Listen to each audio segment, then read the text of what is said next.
Wow, that was insane. What was absolutely insane? It is. Wait, look at that. Bit too much. What do you reckon? That one. How's that sound? So it is Tuesday, the 29th of June. It is 7:01. It is the day that we beat the Germans. Oh, you what? Okay, England won then. And seriously, I've no idea. I've no idea. Look, this says patrons only. I actually left the pub where I was having a business dinner to come out and do this. And my client is still in there having. Well, it's okay. They'll just keep drinking. But it was good because they found a pub with no telly. Brilliant. With no telly, mate. What's wrong with you guys? What's wrong with you? Like, even if you don't like football, you've got to feel. I mean, I feel quite emotional about the whole thing. I feel like I do. So can somebody sent me I saw something on social media. Can you tell me why it's acceptable to boo another nation's national anthem? That's pretty disgusting. Because they're Germans. No, it's got nothing to do with Germans. That's pretty disgusting, right? Yeah, well, but I mean, I'm watching Raheem. Yeah, it's good. Can't believe it. And it's really emotional. I think it is emotional, and I think more than anything, like like they were saying that it's been a pretty tough year for all the people all over the world, but it's been a tough year for us in England, and there are and Scotland and Northern Ireland and Wales and the Republic of everywhere else in Germany the world. and France. But we're English. We wear the flag of St. George, and we are. I think it's nice to have some sort of connection to. We got some people. Evening. Hey, John ran out of the pub for this. Yeah, he did run out of the pub for this. So make sure you're watching this because we're live, by the way. So just shant. Germans on a rampage. My pint of Guinness is getting warm. Come on. Aren't they supposed to be warm? No, but not freezing cold, not like lager. Yeah, but and I know we looked about what we were going to talk about, and we'll get to that in a second. But this is this is us as a nation getting behind our guys out there playing football and watching them be successful. And I think that we put ourselves on their shoulders, these young guys. And we expect a lot of pressure on them. You said to me earlier on, John, we were talking about ministers and people that are looking after our country, and the fact that change needs to be making that space. Yes, yeah. Well, but you're right.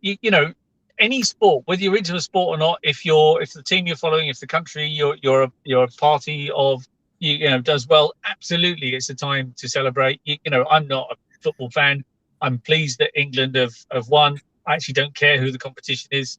It's the Germans, man.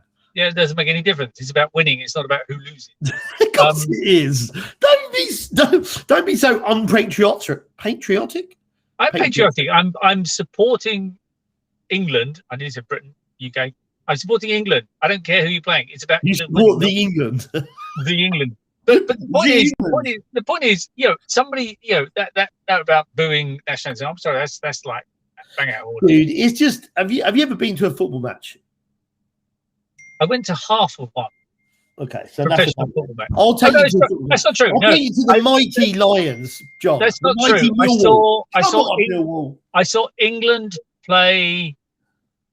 I can't even remember whether it was the Republic of Ireland or Northern Ireland at Wembley once, and I have no idea who won. I have no idea what the score was. Yeah, I was there entertaining clients. The 60s were a different time. Yeah, the balls are now not made out of leather, pigskin. But anyway, so we talked about this, and I'm really happy for the guys, and I think I know it's easy to like you said, booing things like that is not. I don't think it's a great part of it, but it's football. If you look at the people that are in the stadiums with no t-shirt on, getting excited, they're getting excited, and sometimes when people get excited, they do things that maybe they would question afterwards. Look at what was the outgoing minister that we've just lost right now? Well, he kept his shirt on. It was just, he had. Well, did he though? Did he? Did they just didn't put that video online? I love the fact that the government had got an investigation as to where the photograph came from. Hello, focus on what really matters. Yeah, you know what's funny though is Matt Hancock. He just turned down the Spurs manager job. Have you heard that? When offered it. No, he said he didn't want to bring any more shame to himself or his family. he would have a name like Hancock, wouldn't he? Anyway, but I mean, it's interesting because he's left, and a lot of people, he he didn't do himself any favors. Yes, he managed a particularly difficult thing in a particularly difficult time. But he didn't do himself any favors. Fake crying on TV and that kind of stuff. He overplayed his hand. But but rather than worry about him and all that, what it means to everyone is there's a change of leadership, and a change of leadership is a real opportunity to do something. If you get a new job, if you have a new boss, been promoted, if you've been given new responsibility, that's the opportunity to make a fundamental change and make a difference and stand out. So, with a bit of luck, Sajid Javid will make a difference, right? He'll kind of go, I'm the new guy. I'm going to make a difference here, and that applies to anyone in business. If you're running a business, if you're an executive in a business, just a junior manager in a business, if you've been given new responsibility, it's an opportunity to make a difference and stand out. That's good. Okay, so let's just quickly look at the politics side of this. So I have been a local councillor in my borough down on the south coast. Do we need to worry about photos of you by the way? yeah. Don't worry. Let's don't Google it for Christ's sake. But anyway, so I and I went there because I thought I could help make change locally as a local business owner and loads of things like that. What it turned out to be, they're never going to happen because of party politics. You are there. You are there because you're just a person bum sat on a seat, and the person that's making the decision doesn't even know what where you are sat, sitting, or what town you're in. And they're making decisions for the town that they've never ever been to. So when we look at change, I think, like we said, this is how to make it work for you. I think you get an opportunity when change happens to be able to fight and get a piece for yourself. If you look at governments that lose their, dictatorships that gets toppled, there is a fight for power. There's huge fights for power, and as that goes on, it's finding what works best for you. And the world's longest standing dictatorship is 100 years old this year, interesting enough. So if succession planning is key, where this particular incident fell down, there was no succession planning because he wasn't planning to leave, but that was his own stupid fault.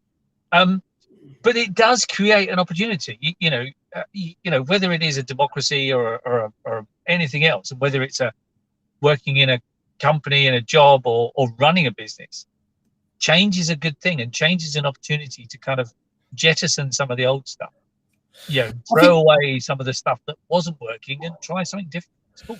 I think, and we talked about some of this stuff sort of personally with yourself and myself, John, over the last few days or few weeks. And change is very difficult to do. If you look at me, for instance, I've been successful in things. I've been unsuccessful, fabulously unsuccessful in things.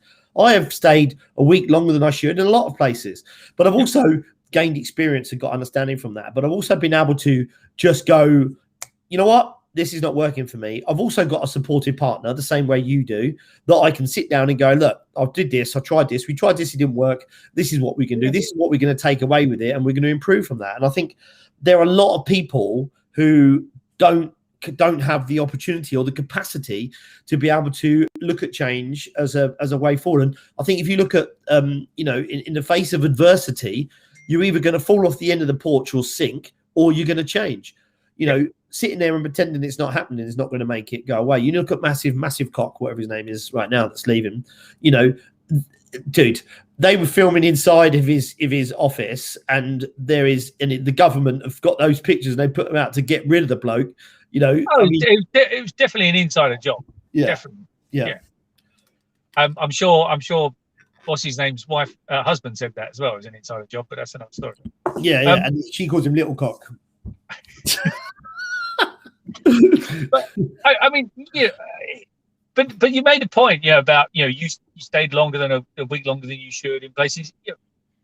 That's another interesting point. If you're in a situation where change needs to be made, it's really simple. If you don't make the change, someone else will make the change for you. You know what's interesting about this, John?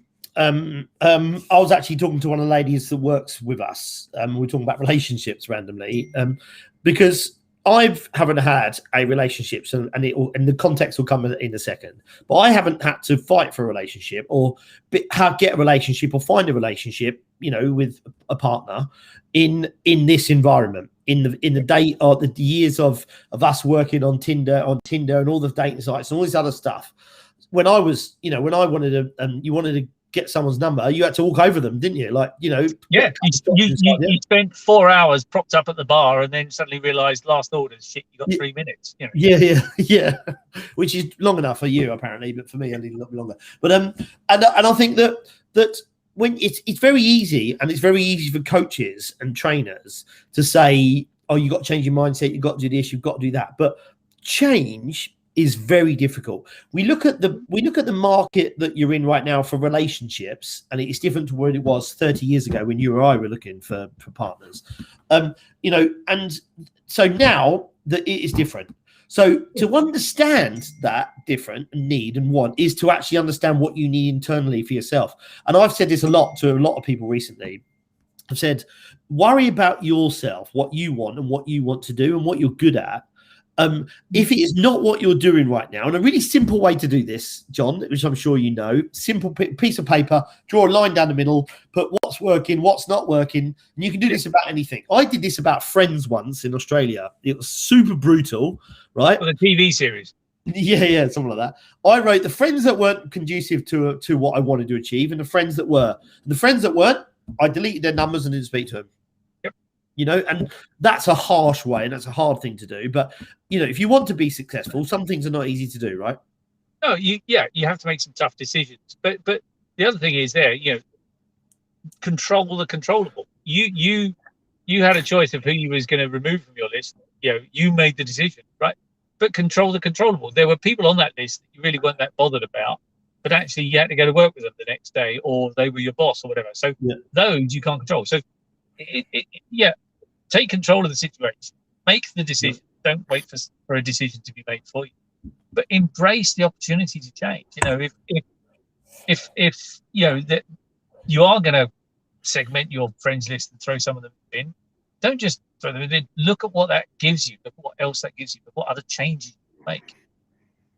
Yeah, I think, I've got another friend of mine, good friend of mine, who's a police officer, and he's 46 years old. In 4 years' time, he gets the golden handshake from him, and he gets a fantastic pension.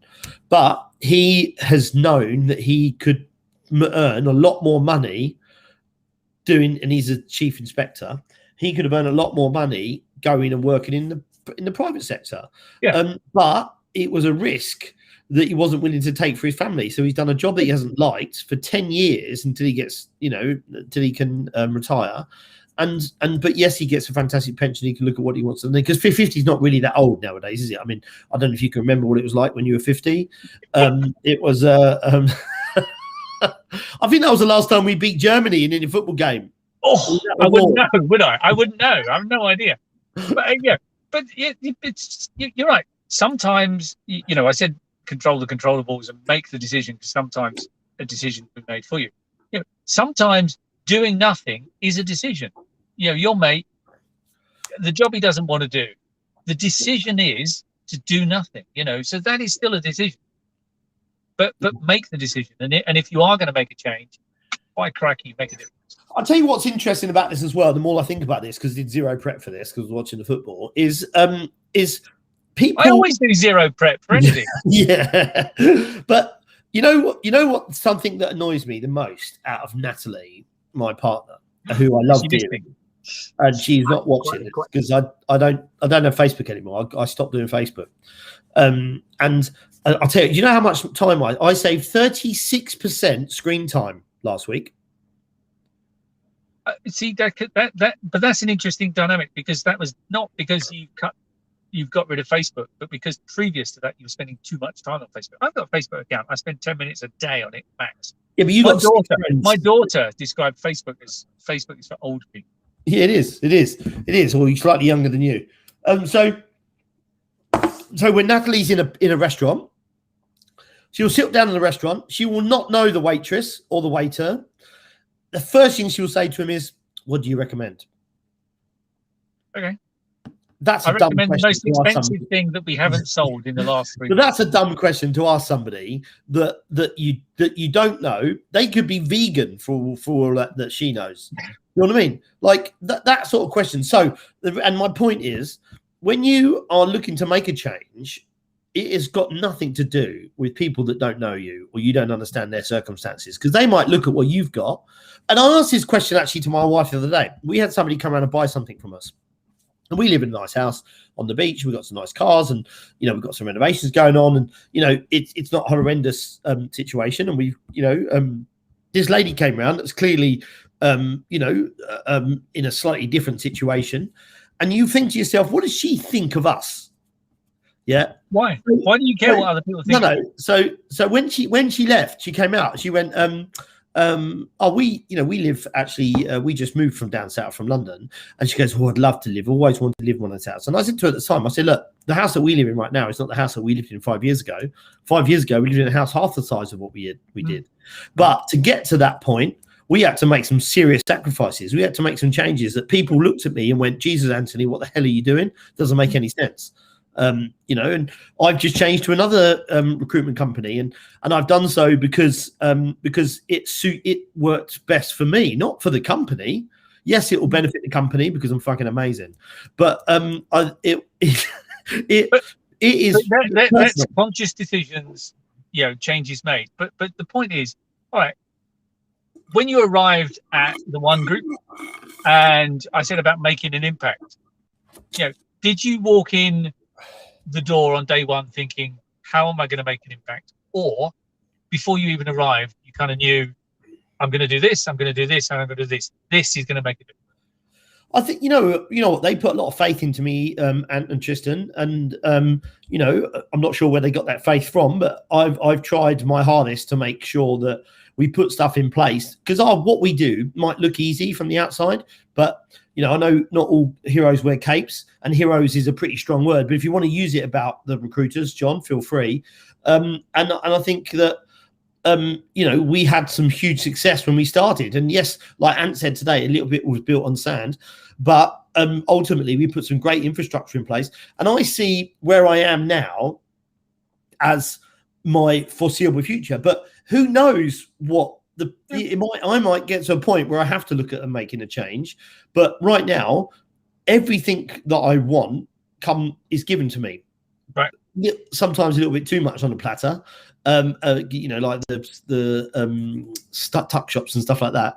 But ultimately, what they've done in the business is exceptional. So the change that I made from a toxic, horrendous business that I was at before, the business I was at before, I hated it with a passion. There is not a person there that enjoys it, but none of them can make change.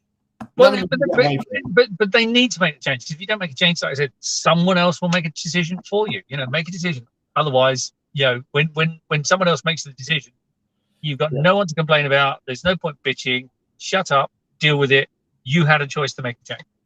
Well, it's a definition of insanity, isn't it? It's continuing doing the same thing and expecting to get a different result. And and I think that sometimes doing the same thing helps and benefits you. Hang on a second. Hang on. Go on, there's only one, Harry Kane. Oh my God! Has he scored again? At home, when all the pressure's on, all the expectations on, and we delivered. So we should be proud of that. He delivered. He's a postman. He's a postman. We've got a vision of where we want to go as a team, as a group of players. I'll come back to you guys. Carry on without me. He's a postman. He delivered. Okay, good. Really good. Loved every second of it. It amazes me some of the game of two halves. No, really? It's a game of two. No, it really is a game of two halves. Where do the people come up with these sayings from? Well, it is a game of two halves. No, but people say, "Oh, it's a game of two halves." No, we all know it is a game of two halves. Well, that's why they're saying it. No, they're not. They're saying it because they're trying to describe it. Because it's two halves. There's two halves in it. Yeah. As opposed to three halves, and they wouldn't be halves, would they? No, they're a game of halves. A game of halves. You can't have. If it's a game and it's in half, there are by definition two of them. So it's a game of halves. Two halves. Not a game of three halves. You can't say there's not three halves, is there? So why is it a game of two halves? It's a game of halves. You know what? I'm not somebody really that sits down and watches too much football, really, because who has the time? But I just, you know, I mean, we're Greek. I'm not even English. You know, so I thought you were Maltese. I thought you were Maltese. Cypriot. Ah, Yeah. I thought you were Maltese. No idea why. That's where I get my Latin golden skin and chiseled bone structure. The Cypriot godlike features. Yeah. Just call me Theodopoulos and Nassus. So okay, let's look at change. Let's go back to change. So you know, I, as a professional athlete, as a professional windsurfer in my time, at the top of my game, at the top of the world title, world championships, you had to make decisions very, very quickly that could determine, and you had to stick with those decisions. And the way, what I mean is, you had to pick a size sail to use, and you had 10 sizes, and size board, and you had 5 different boards, and a size fin, you had 30 fins, and you had to make a decision. Yes, you had caddies usually that would be bringing spare kit out with you. But once you're on the water, you're stuck with that kit for the period of time that you're on the water until you leave. And, you know, those decisions sometimes would go in your favor. Sometimes they go against you. And, you know, Gareth Southgate, for instance, you know, he had to, Grealish, go on, son. I should have my hair like Grealish. What do you reckon? So no idea who it is. Gareth Southgate today, he had to make a decision. Can you imagine how much pressure there is on as the England job? He doesn't have to do that job. He can always go and do something else. No, but I'm not saying that you just because you get pressure, you shouldn't have to do it. That's a socialist way of looking at it. What I mean is, and you know, and sorry to use the football metaphors, John, because I know he's fucking struggling with it right now. But he did have to make decisions that he made, and if the decisions he made, he would have to stick by. Because if we hadn't have won today, if he'd done the same thing and we had lost, we would have gone, oh my God, Gareth Southgate's useless. But the fact that we've won, we've gone, oh my God. I'm on these chat groups, right? With the big decision, after messages, right? For people saying, get Harry Kane off, get you know, the other guy off. Yeah, because there's 70 million England managers in this country. Or, you know, look, he gets paid the big bucks to make the big decisions, and with that comes the big pressure and the big mistakes and the big rewards. It's just the same as everyone else, only bigger. It's no big deal. Let me bring up one of the get Sterling off, get Harry Kane off, get Sterling off. We're never going to score without him. Who scored the 2 goals, John? I've no idea. Come on. Those 2, I suppose. Yeah, but you see, everyone's a negative critic. Everyone's like, get this guy off. No one is saying, move this person to here, change this person, bring this person on, do this. It's all about getting that person off. You know, it's like armchair critics at the worst. Yeah. You know, 100%. So, but the point is, you know, there's the football team. You know, at some point things weren't working, so someone within the team or the coach or some bloke running around with a bottle of water, I don't know, but someone made a decision. We've got to make a change. But they made the decision to make the change. I don't know what changes they made, but I'm sure at some point they did. But they made the decision. And if you make the decision, sometimes it'll work, sometimes it won't. But it's about making the right decision, and the right decision that benefits you, not that hurts the opposition. It's about putting yourself first, not putting everyone else down. Yeah, exactly. But sometimes what you're doing is going to be negative to the people that are around you. Sure. You know, and you just got not, you know. But I think what the problem is, what the issue is, one of the issues is identifying when you need to make change. Yeah, you do need to know when to make change, and sometimes it's not always easy. You're in the groove, you're in the plough, furrow, you know, whatever you want to call it. You know, you can't see outside of what's either side of you. You know, so sometimes it's difficult. But that's why good people around you will you know, they won't say, you know, oh, you should leave that job. You know, there are all those people doing that in a pub every night. You know, you should leave the job. You're too good for that job. But there are people around you will have a serious, considered opinion. Will tell you why you should make some changes. You know, why you need to you know, do this, do that, and they can be simple things. You know, sometimes too close, wood for the trees, and all that stuff. Yeah. Well, John, chat. I'm going to go because I'm going to cut this on short. One, because you got somebody waiting for you in the room there, and two, I want to listen to what is going on, and I can't pause it on the screen because I'm in a hotel in Cambourne. But just so you know, England won, so it's okay. England won. They did. They got excited and we won, and we won 2-0. You're just keen to get off because what's it that beach thing's on this evening, isn't it? Dude, you're the one that sent me the link to say that it's on. I can't remember what it's called. Pushing over to me. You watch that stuff, John. John, you will be sat in your tighty whities watching that show later on. What's it called? I can't remember what it's called. You asked me what time football started, so I'm just going to check you what's on TV tonight. You told me. Love Island. Love Island. You said we've got to be done early because I'm watching Love Island tonight. You will be sat in your Speedos watching Love Island, dude. I suspect there's not a lot of love goes on that island. I could be wrong. There's lots of loving goes on that island. No, believe me, lots of love. Lots of loving. Begins with an L. Yeah. Perfect. Anyway, John, it's been a pleasure as always. I'll let you get back into the pub. Go and enjoy it. FJ Cruiser just driven past. You don't see many of them in the UK. What's an FJ Cruiser? On that note. Yeah, on that note, it's 7:27, everybody. You have been Seedcast Live with myself, Captain Von Fuggles. The captain is on deck. John, we need to give you a little captain's hat, don't we? No, we do not. God, John, an absolute pleasure, mate. Take care. Enjoy your evening. Love to the wife and kids. Speak to you later. Have a good one.